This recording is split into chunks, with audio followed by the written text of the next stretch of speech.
Let's bring in our good friend, Dr. Joe Congini, Akron Children's Hospital Sports Medicine Center, with a little sports medicine for us this morning. Good morning, Joe. What do you have for us today? Hey, Ray. How you doing today? I'm doing real well, my friend. You're so nice to me, and I've been doing this 25 plus years. So nice to me, and I don't know why you keep allowing me to get on when I do things like what I'm going to do to you today. I'm gonna quiz you today. Okay. And these are really hard questions. Oh no. And if you get even like 3 or 4 of them right, I want to give you a prize of some sort. I'll think of what prize later. All right. But anyway, everybody's talking about the Indians playing their last games, known as the Cleveland Indians. Last home game Monday, last game coming up this week as the Cleveland Indians. They became the Cleveland Indians in 1915, and now all the way through 2021, and they will have a new name starting in 2022. But a lot of people are doing their greatest hits, greatest memories of time with the Indians, and I'm going to do a sports injury, sports medicine history of 5 things that occurred to the Cleveland Indians that I think really changed, were translational. They changed the team in certain ways. Many of these were from the research I did in a book on 2015. It's not a promo for the book. The book was old now, but called Cleveland's Bitter Pill. But a couple of injuries I want to go over with you. Number one, starting in 1920 in Cleveland's League Park, there was a Cleveland Indian that was hit in the head by a pitched ball. He ran about halfway to first base and collapsed, and he died very shortly after, and he still remains to this day the only player that died on the field in Major League Baseball history in August of 1920. Do you remember what his name was? Chapman. Very obscure. Chapman. Ray Chapman. You are the best, Ray. And he's a Ray, too, just like you. So, number one, Ray Chapman. Number two, the play that changed the direction of the franchise in the 50s. Cleveland went to every NFL championship game but one. The Indians were great. We were known as the city of champions in Cleveland in the 50s. And we had a couple of young phenoms that were coming up that were going to lead us into the 1960s. And it was Rocky with the bat.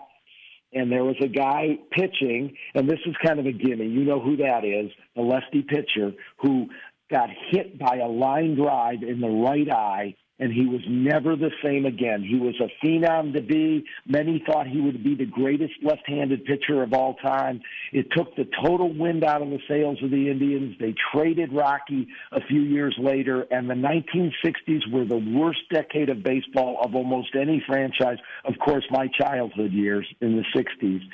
But do you know who hit the ball that hit Herb Score in the eye and caused him a major downturn in his career, never the same again? Wow, that is a tough one. I'll take a shot since it's the 1950s. I'll say Mickey Mantle. This was a Yankee by the name of Gil McDougall. Oh, yes. I told you some of these were really hard. Yeah. Number 3 is the only one not in a Cleveland stadium. 57 was in the old Municipal Stadium. 1970, Riverfront Stadium. We were terrible in the 60s, but we finally had one of the best young players in baseball, catcher. And he got to go to that All-Star game, and it was a great game. It went 12 innings.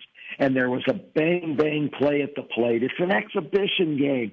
And the catcher, the Indians catcher, gets run over, and he separated his shoulder very badly and never really played as well again. And, of course, people know his name. Do you remember his name? Yeah, he was the gentleman who gave me my very first sports autograph on my ball glove, I should say, really? As a 10-year-old, Ray Fossey.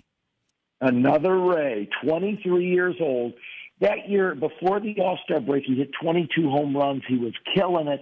He only hit 13 home runs the entire rest of his career and retired prematurely. He got run over by who? Who was the guy who ran him over? Pete Rose.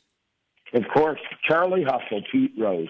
So moving into the 90s, what a decade for Cleveland baseball. The Indians in the 90s were great to watch. What a ball we had, and especially with the Browns gone, we needed it for a while. But my fourth one Everybody really predicted it was finally the Indians' turn to win. We had a great team in '99, and we had come so close in the '90s earlier. But '99 was a great team. And if you remember, the first rounds would only be 5 games. And the Red Sox came in pretty hot. And sure enough, don't they push us to 5 games? This is the 5th and deciding game to see if the Indians can go on toward the World Series and win it, as was predicted by most experts. And there was they pitched Pedro Martinez on short rest. The Indians took off to a big lead early on, but it was 8-8 late in the game, and a guy hit a ground ball, dove head first into first base because it was such a big play, and popped his shoulder out, dislocated. He was down on the field for 15 minutes. I was at the game. Totally took the wind out of the sails of the team, and we went on to lose 12-8. And do you remember what player dove head first into first base and dislocated his shoulder? I do not. I am at a loss, but let me take a guess and say Tony Fernandez. It was Kenny Lofton. Oh. Kenny Lofton, and he talks about that in his career because this is a team that should have won.